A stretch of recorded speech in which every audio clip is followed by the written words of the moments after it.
A gente ainda vai repercutir as falas do presidente Lula nessa live semanal, porque nessa transmissão ele disse que pediu ao ministro da Justiça e Segurança Pública, Flávio Dino, que fechasse quase todos os clubes de tiros no país. A gente também separou esse trecho, acompanhe. Eu, sinceramente, eu não acho que o empresário que tem um lugar de praticar tiro é empresário. Eu, sinceramente, não acho. Eu já disse, Flávio Dino, nós temos que fechar quase todos, só deixar aberto aqueles que são da Polícia Militar e do Exército, ou da Polícia Civil. É a organização policial que tem que ter lugar para tirar, para treinar tiro. Não é a sociedade brasileira. Nós não estamos preparando uma revolução, eles tentaram preparar um golpe. FIFO. Pois é, vamos repercutir com os nossos comentaristas. Vamos abrir essa rodada com o Roberto Mota, no Rio de Janeiro. Mota, queria naturalmente pedir sua análise sobre essa fala do presidente da República. Eu li muitas críticas a respeito dessa fala do presidente, e a grande maioria diz o seguinte: o cidadão de bem que cumprir as exigências legais vai ser desarmado ou vai ter uma grande dificuldade para conseguir uma arma, enquanto criminosos ou membros de organizações criminosas poderão operar tranquilamente. Esse é o ponto principal? Esse é um dos pontos muito importantes. Isso é uma pauta ideológica. A esquerda é ideologicamente contra armas nas mãos de cidadãos de bem, e ela ignora a existência de armas de guerra, fuzis, granadas, nas mãos de criminosos. Essa é a mentalidade da esquerda. Não há uma argumentação que sustente isso.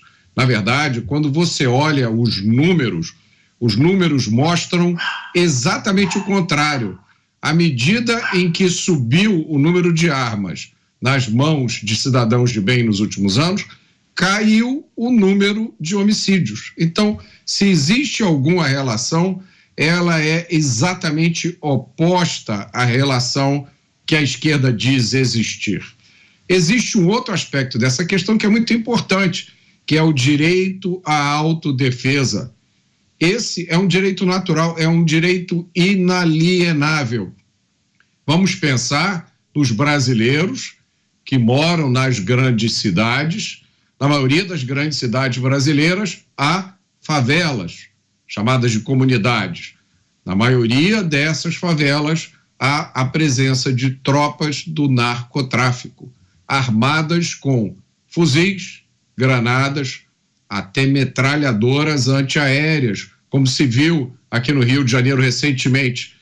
Eu talvez esteja com uma falha na minha memória, meus colegas podem me ajudar, me lembrando de algum programa deste novo governo que tenha como objetivo desarmar as forças do narcotráfico. Na verdade, o que nós temos visto nos últimos anos, na legislação e na jurisprudência, é sempre uma tentativa de caracterizar a atividade de narcotráfico como uma coisa menor, não é tão relevante assim. Há até quem diga que o tráfico de drogas é um crime praticado sem violência. Basta uma simples pesquisa na internet e vocês vão encontrar inúmeros casos de traficantes presos com armas que foram soltos no dia seguinte na chamada audiência de custódia. É disso que se trata. É pura ideologia, não há absolutamente nenhuma racionalidade nisso, nenhuma base em cima de números ou fatos. Ainda sobre essas falas do presidente Lula, o Cristiano Beraldo, que está com a gente. Beraldo, você fez um questionamento muito pertinente na sua rede social. Vou aproveitar, inclusive, para puxar por esse ponto. Queria, claro, escutar como você avalia essa ideia do presidente Lula. Agora, a sua pergunta, o ponto principal, segundo o seu post, trata da exclusividade das armas para o governo federal, para o Estado. Por qual razão você entende que o governo tem esse desejo? Na verdade, como o governo é incompetente para fornecer segurança pública a ponto das pessoas de bem saírem, circularem com segurança, com tranquilidade, você vê que esse esforço do governo é para dar esse monopólio das armas ao Estado, mas ao Estado paralelo. Porque, como disse o Mota, não tem um programa hoje, não tem um enfrentamento direto para combater todas as facções criminosas, todas as organizações criminosas que comandam boa parte do Brasil. Então, como é que a gente pode entender que o mesmo presidente da República, que em diversas oportunidades passa a mão na cabeça de ladrão, diz que roubar celular não tem problema, diz que entende quem rouba uma farmácia, quem rouba uma padaria. Então, a gente vê a mensagem vindo do poder executivo, da presidência da República, da esquerda brasileira como um todo, sempre condescendente com o ladrão, com o criminoso. E, ao mesmo tempo, abre-se essa campanha contra as pessoas de bem que obtêm armas de forma legal e querem praticar tiro, que nos deu, como nação, nossa primeira medalha olímpica. Então, Lula, com esse discurso, ele demonstra que não está... essa bandeira ideológica que importa para ele, ele não trata das consequências desse tipo de atitude, porque essa campanha que ele, Flávio Dino, vem promovendo, ela vai criminalizando o cidadão de bem que tem uma arma, que precisa de uma arma para se defender, em razão da ausência do Estado. Esse é o fato concreto. A população no Brasil, ela sobrevive. Se tudo der certo, ela chega até a velhice, porque a chance de se morrer num assalto, a chance de se morrer numa bala perdida, é absurda. A gente viu os números de homicídios por 100 mil habitantes na semana passada, e é uma coisa assustadora, sobretudo em estados administrados pela esquerda. Veja o que aconteceu ali na Bahia, no Amapá.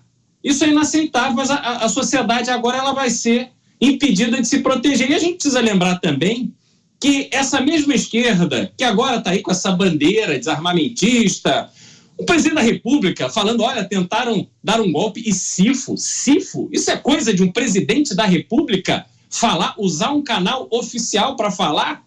Isso é uma vergonha. E tenta apagar o que eles fizeram no verão passado, porque muitos desses que hoje compõem o governo, desses que têm ali proximidade com o Lula, na época do regime militar, do governo militar, pegavam em armas, detonavam bombas, assaltavam. Tem aquele vídeo famoso dos 3 esquerdistas lá dizendo, sequestramos o embaixador, se desse ordem para matar, a gente ia matar, e dava risada. Quer dizer, essa é a esquerda de verdade. Não tem esse papinho de paz e amor, não tem esse papinho de vamos salvar a democracia, não tem essa conversa fiada. Então, Lula usa esta bandeira para manter a sociedade que quer se defender diante da ineficiência e da incapacidade do Estado de promover essa sensação de segurança. Ele quer deixar essas pessoas acuadas, e isso é inaceitável, porque a bandidagem continua armada até os dentes e assim permanecerá nesse governo que passa a mão na cabeça de vagabundo. Os pingos nos is repercutindo as falas do presidente Lula em sua live semanal. Inclusive, ele disse nessa entrevista, nessa participação, que pediu a Flávio Dino, ministro da Justiça e Segurança Pública, o fechamento de praticamente todos os clubes de tiro no Brasil. Tiago Pavinato, eu recebi uma mensagem aqui, inclusive, muito interessante, de uma pessoa que diz o seguinte: quem deve decidir se o indivíduo quer fazer tiro esportivo, se quer colecionar armas ou se quer caçar, não é o Lula, não é o presidente, é o cidadão. Aí eu te pergunto, por que Lula se incomoda tanto? Ele quer desfazer o que foi feito na gestão passada? É por aí? Eu não sei, mas o que mais me espanta é a naturalidade com que ele fala coisas que são antidemocráticas. Pode ser que ele queira desfazer, e parece não, ele está desfazendo. O primeiro dia, como presidente, mal ele tomou posse, ele fez aquele revogaço. Ele passou uma boa parte do dia revogando coisas do governo anterior, inclusive coisas boas.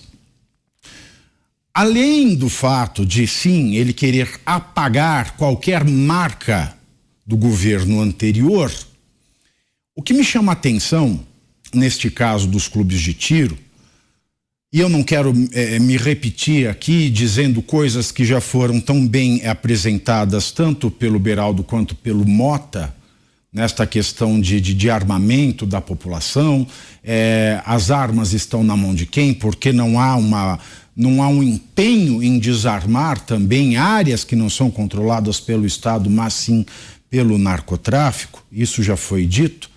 Eu quero me deter aqui na fala em que ele diz com uma naturalidade tamanha que vai pedir ao Flávio Dino para fechar os clubes de tiro do Brasil. Ele vai pedir ao Flávio Dino. Esta fala que me chama a atenção e é sobre ela que eu queria a atenção de vocês. Porque quando ele diz que vai pedir ao Dino, eu me lembro de um cidadão que era bastante corpulento e também bastante fanático pela causa política na qual ele estava inserido e que se chamava Ernest Julius Gunther Röhm. Röhm, ele era o comandante, ele era o chefe das execuções da chamada Sturmabteilung, que são as SA, durante o período mais negro da história, em especial da Alemanha, que é o período do nazismo. E Röhm, ele executava todas as ordens do Führer, até que ele passou a não ser mais interessante, foi preso pelo próprio Führer e ele foi convidado a tirar a própria vida. É um capítulo bastante confuso também, mas o que eu quero dizer com isso é que a Polícia Federal não é um órgão de governo, ela é um órgão de Estado.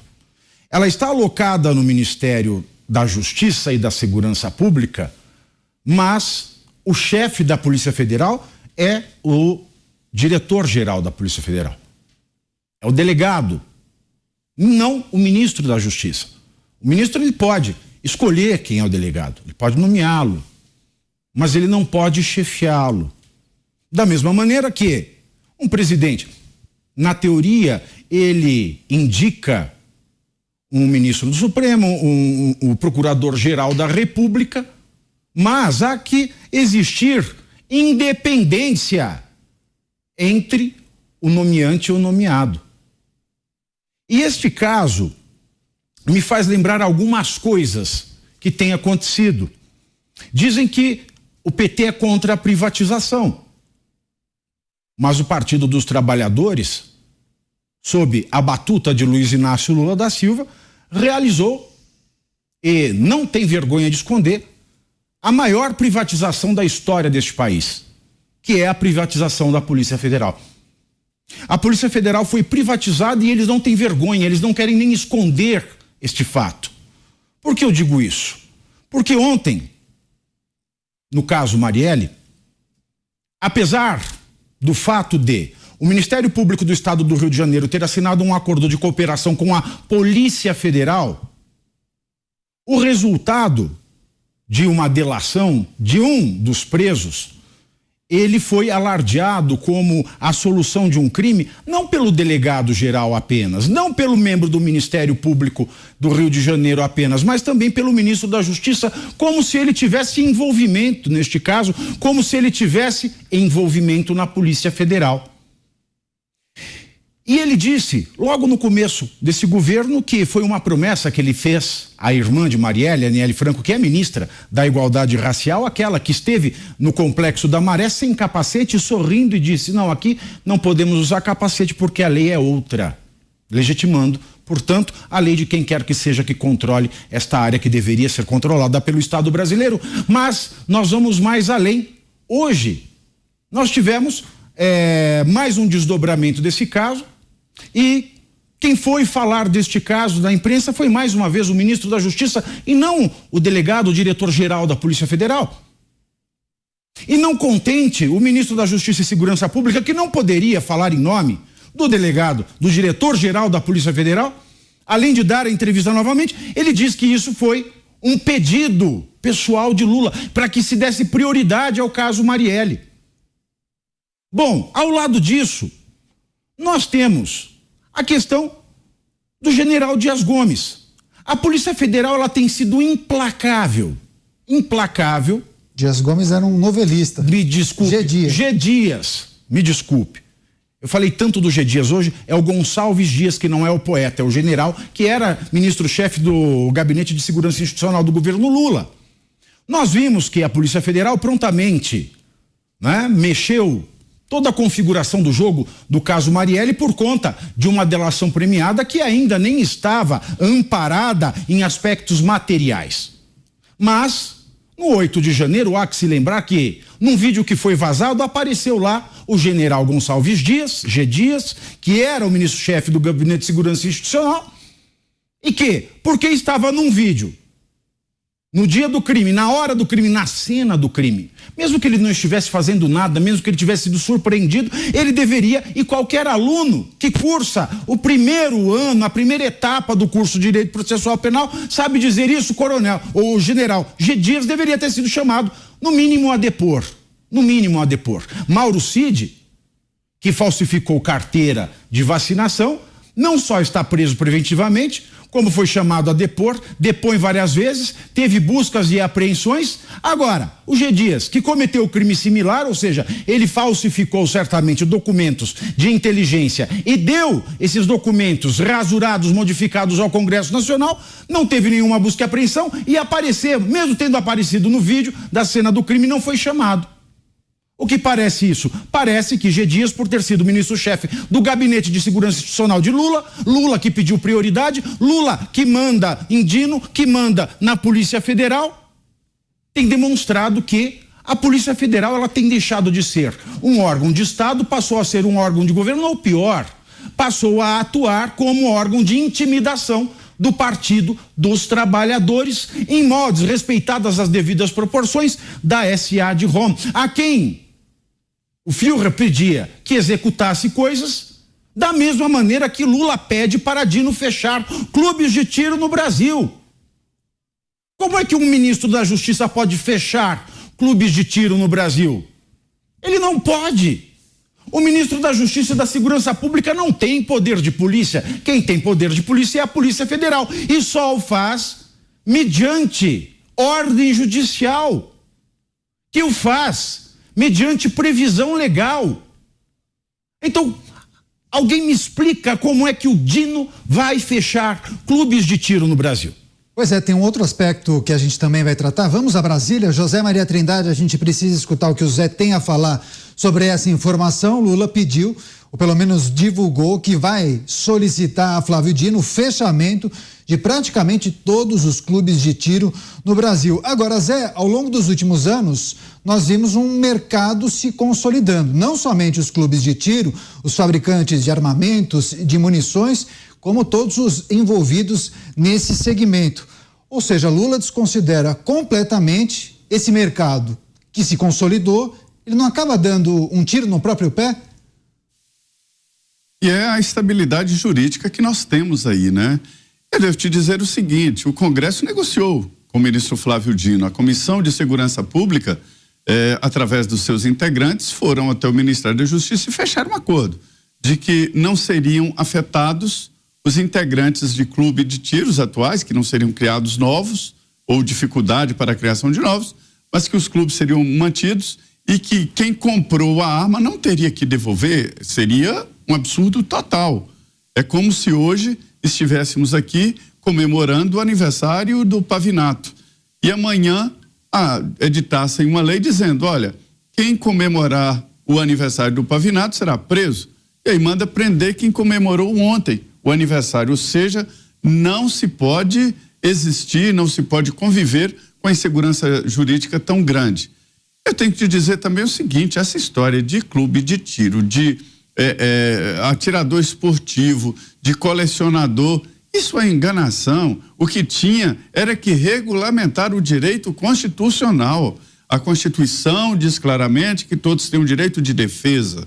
Ninguém faz a defesa com as unhas, como gato, ou com dentes e mordidas, como cachorro. Se faz a defesa com armas, e armas modernas. O que tem que ser feito é o Congresso Nacional regulamentar, aprovar uma lei. Não é o Lula vociferando para cá e para lá e para ali, dizer o que o cidadão tem ou não.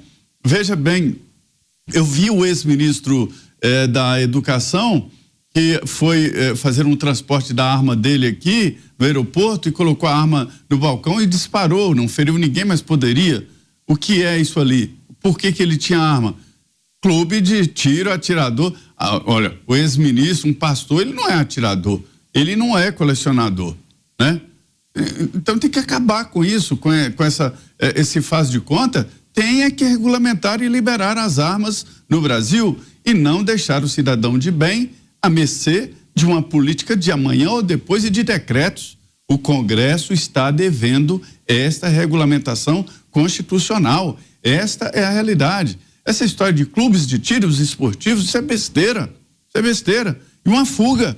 É a única fuga possível. É o único lugar onde o cidadão pode conseguir uma arma para se defender. Repito, como diz a Constituição.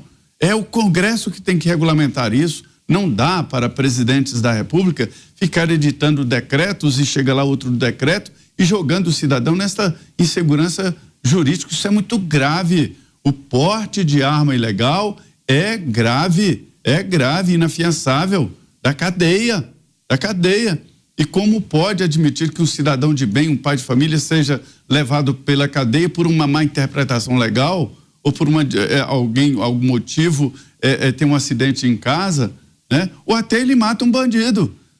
Fiquem sabendo, se você tiver uma arma ilegal em casa, e eu tenho um exemplo de uma pessoa conhecida aqui assim, se você matar um bandido que entra na sua casa, tá, você matou o bandido, você vai responder pelo assassinato, né? E aí você pode ser liberado por legítima defesa, mas se a arma foi ilegal, você vai responder por porte de arma ilegal. E é grave, e munições, se tiver ao seu comando. Então tem que dar uma segurança jurídica, e só o Congresso é que pode fazer isso. Agora, essa vociferação do Lula aí sobre ele não sabe o que é clube de tiro.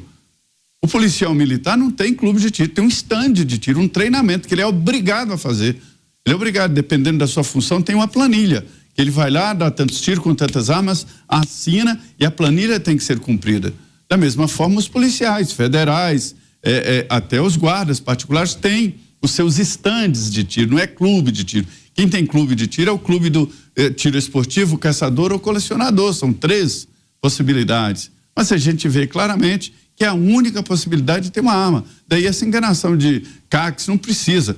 Esta preocupação do governo Lula e do Lula com as pessoas se armarem para se defender é que é muito preocupante.